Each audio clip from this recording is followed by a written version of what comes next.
यह कहानी है रामपुर गांव की, जहां एक घना जंगल पड़ता था।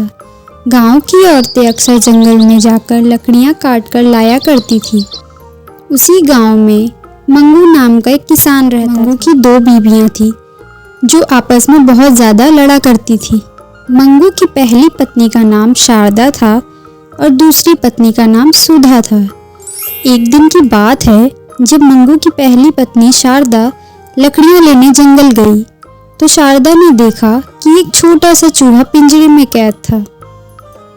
चूहा बहुत उदास था। जब शारदा उसके नज़दीक आई तो चूहे ने उसे आवाज़ लगाई और मदद मांगी।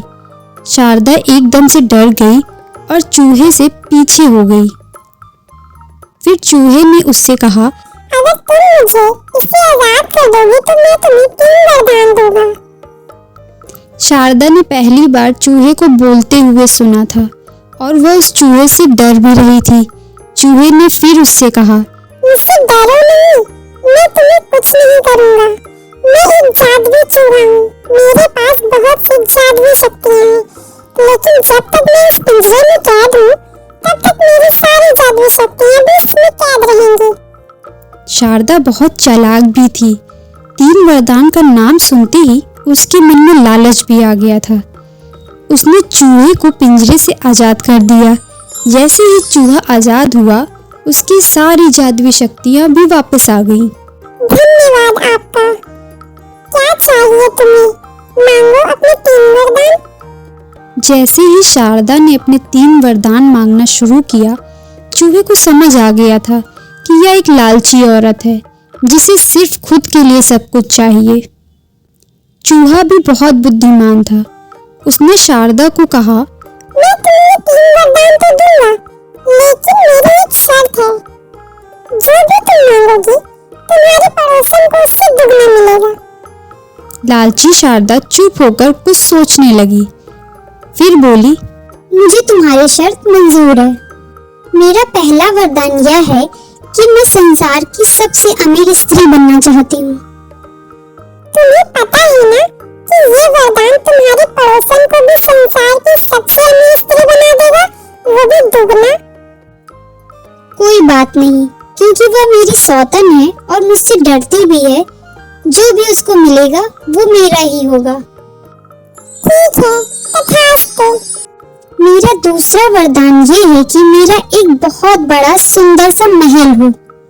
फिर सोच लो, तुम्हें याद है ना तुम्हारी सौतन को तुमसे दुगना मिलेगा। हाँ, मुझे याद है। कोई बात नहीं, वो सब कुछ मेरा ही होगा। ठीक है, तथास्तु। अब अपना तीसरा वरदान बोलो। शारदा सोचने लगी। शारदा बहुत चालाक थी। वह कभी नहीं चाहती थी कि उसकी सौतन उससे अमीर हो जाए।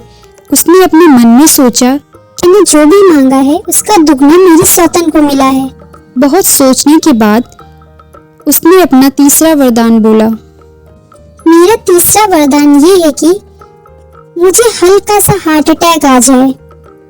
उसके मन में ये था कि हार्ट अटैक भी उसकी सौतन को दुगना आएगा, जिससे उसकी सौतन मर जाएगी। ठीक है, तथास्तु। अपने तीनों वरदान पाकर जब शारदा अपने घर पहुंची तो उसने देखा कि उसकी झोपड़ी की जगह एक सुंदर महल है। साथ ही साथ उसकी सौतन का भी एक सुंदर सा महल है। वो ये सब देखकर बहुत प्रसन्न हुई। इतने में सुधा अपने महल से बाहर आती है। सुधा बहुत ही सुंदर लग रही थी और उसने बहुत महंगे जेवर पहन रखे थे। ये देखकर शारदा को एकदम से गुस्सा आ गया और वह अपनी सौतन से लड़ने लगी। उन दोनों की लड़ाई की आवाज़ सुनकर मंगू बाहर आता है। दोनों की इस लड़ाई में अचानक दोनों को हार्ट अटैक आता है और दोनों ज़मीन पर गिर जाती हैं। मंगू जल्दी से दोनों को एक के अंदर ले जाता है और वैद्य को बुलाता है।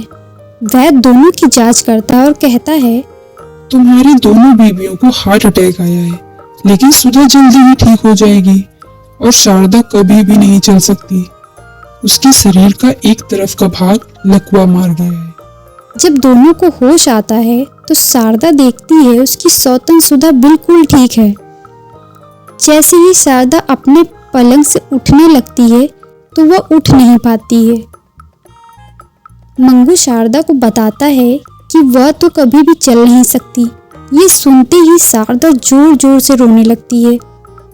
उसको अपने तीसरे वरदान का बहुत पछतावा होता है।